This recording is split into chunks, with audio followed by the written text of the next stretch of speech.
నా అన్వేషు మాట్లాడేవన్నీ స్వార్థంగా మాట్లాడుతున్నాడు అని స్పష్టంగా అర్థమైపోతుంది నాకైతే. ఎందుకు ఏమిటి? TV celebrities, social media celebrities, cinema celebrities like Prabhas, Gopichand, Balakrishna ఇలా అందరి మీద విరుచుకుపడుతున్నాడు. అందరూ బెట్టింగ్ యాప్స్ ప్రమోట్ చేస్తున్నారు, సమాజానికి ఇది కాదు కావాల్సింది, ఎంతోమంది ప్రాణాలు పోతున్నాయిరా అని ఏదో కేకలేస్తున్నాడు ఆ కీసుకొని తీసుకొని. మరి గవర్నమెంట్ ఎందుకు ప్రశ్నించాడు? అన్వేష్ చెప్పే వరకు గవర్నమెంట్ దీన్ని సీరియస్గా తీసుకోలేదు. అదే సజ్జలార్ గారు, అంతకుముందు బెట్టింగ్ యాప్స్ ఉన్నాయని వాళ్ళకు తెలీదా? బెట్టింగ్ యాప్స్ ప్రమోట్ చేస్తున్న వీడియోలు వాళ్ళు చూడట్లేదా? ఈ యాప్స్ని కంట్రోల్ చేసే ఆఫీసర్స్ ఉంటారని తెలీదా? నోడల్ ఆఫీసర్స్ అంటారు. రాష్ట్రానికి ఒకరు ఉంటారు, పేర్లు నాకు గుర్తులేదు.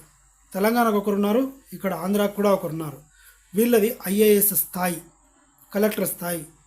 వీళ్ళు ఈ యాప్స్ని కంట్రోల్ చేయగలరు.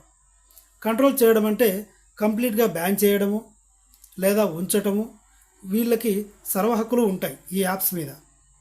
మరి వీళ్ళ గురించి కదా ప్రశ్నించాల్సింది. వీళ్ళు ఏం చేస్తున్నారు?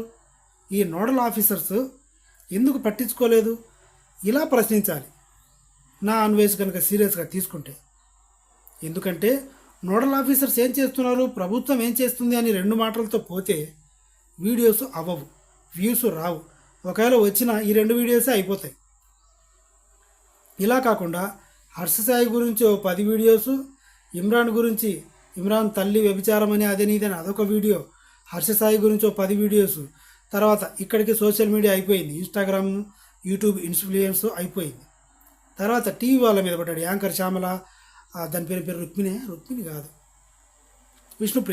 విష్ణుప్రియ, రీతు చౌదరి, వీళ్ళందరి మీద పడ్డాడు. వీళ్ళ వీడియోస్కి వ్యూస్ వచ్చాయి.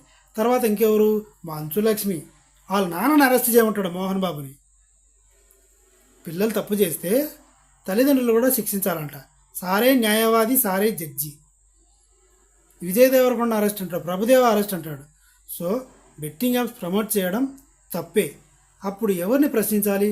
ప్రభుత్వాన్ని, పోలీసుల్ని, వీటిని కంట్రోల్ చేయాలి చేయకూడదు అనుకుంటున్న నోడల్ ఆఫీసర్స్ని. సో కంప్లీట్గా వీళ్ళంతా గవర్నమెంటే కాబట్టి గవర్నమెంట్ ఎందుకు ఇవి సీరియస్గా తీసుకొని బ్యాన్ చేయట్లేదు అని ప్రశ్నించాలి. కానీ వీళ్ళందరినీ గెలకడం ఎందుకు? ప్రైమరీ థింగ్ అది. మొదట చేయాల్సింది గవర్నమెంట్ని ప్రశ్నించాలి. నేను సమాజం కోసం ఉద్ధరించడానికి నేను ఎంతో పీకుతున్నా అని చెప్తున్నాడు. ఓకే రైట్, అప్పుడు ఏం చేయాలి? వీళ్ళని ఎందుకు టార్గెట్ చేయాలి? వీళ్ళ టార్గెట్ సెకండరీ.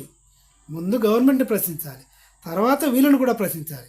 అంతేగాని వీళ్ళ మీద పడి వీస్ తెచ్చుకొని అక్కడక్కడ తిరుక్కుంటూ నోడల్ ఆఫీసర్స్ ప్రశ్నించాలి. Go to them, that's all. Thank you.